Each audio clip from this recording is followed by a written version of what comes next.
Well, welcome to another preview of racing here on RV TV. We're looking at the Caulfield program on Saturday. It is the Taralai Foundation race day out there, and there is another Group 1 race up in Brisbane too that we'll take a look at. Steve Moran, as usual on a Thursday from Best Bets, joins us. And Steve, another nice program at Caulfield. Yeah, it certainly is, Andrew. Good to see you this morning, and it's glorious day in Melbourne on the Thursday.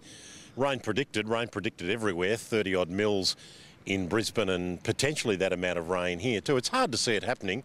It's certainly raining in Adelaide. Look, most of my thoughts at this stage are based on the track being sort of hovering around that dead 4 mark at Caulfield. If it gets a little bit softer, well, we might have to change some thinking. Speaking of Adelaide, as you mentioned, your best bet for the program at Caulfield comes from there. Yes, look, I'm a bit keen here on Juliet's Princess, race 6, number 2.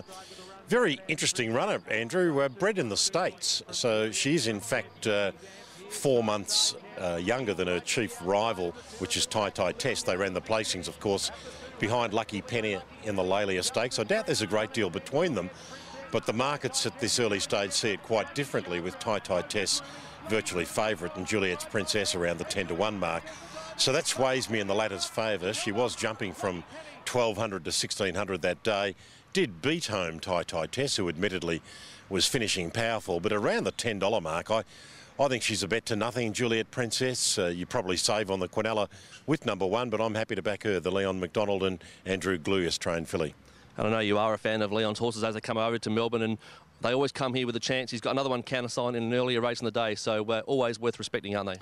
Yeah, certainly. He's got a terrific strike rate in Melbourne. He's, I think, pound for pound, over the years, he's had a fantastic record, Leon McDonald, hasn't he? Just consistently produces horses competing at the top level from a relatively smaller number than some of his competitors.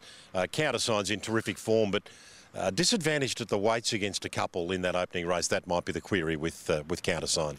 Let's talk about another trainer in good form, Danny O'Brien. You like his horse Adamantium at each way odds? Yeah, I certainly do. Race 7, number 1. I'm a great believer in stables in form. I think it's just a human nature thing. Once things start to roll, trainers make better decisions. The staff are happy. The staff are probably getting a little sling. Everybody's working better. And I'm a real believer in it. I think Danny's just on the starting point of another strong role for him. You look at Adamantium, Caulfield tick, 1,400 metre tick, back to 3-year-old company tick, fitter for last week's run tick, and has won on an 8-day backup in the past. I like him a lot, Adamantium. Awkwardly drawn, that's possibly the only negative. And he's never had any real exposure to significantly rain-affected ground other than one inconclusive run. But if the track's okay, dead 4, dead 5, happy to back him, Adamantium. Our viewers might recall a couple of weeks ago, especially if they backed it, your roughie for the tips was Gold Sand. Dare I say, you're going back to the well a second time? Yes, might be tempting fate a little bit. And I know that he got all the favours in the run when he won. But he draws 2 again in this very similar company. He's got a great winning strike rate in this distance range, and I think there's every likelihood he might get all the favours again, and he's probably going to be double-figure odds again. So let's tempt fate. Let's go to the well again with Gold Sand. Beautiful. So Juliet Princess, the main one to keep your eye on there as Steve's best bet for the weekend at Caulfield. Let's go up north again. Another Group 1, the Doomben 10,000. Great field, isn't it? You found one there for us that's in sensational form. Yes, look, I'm happy to go with the filly Sea Siren for John O'Shea. Interestingly, no filly has won this race.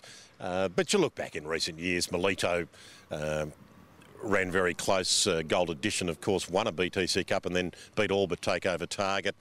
I think that Sea Siren goes into this race with the best credentials of any filly that's tackled it in recent years. Her win in the BTC Cup was terrific. Again, a dramatically rain-affected track, all bets are off. But if the track's not too bad, I think she can get the money again. And she's going to run favourite probably. She's around the $4 mark, but I think that's reasonable shopping, Sea Siren. The pumper, Jimmy Cassidy, aboard Sea Siren for John O'Shea. Steve, thanks again for your time this morning and your thoughts on the Caulfield program and, of course, the Doomben 10,000. Pleasure, Andrew, and look forward to, well, perhaps not seeing you again, but we'll look forward to seeing you on a bowling rink. That's right, I'm heading off. So my last RV TV for the time being anyway. Thanks for tuning in.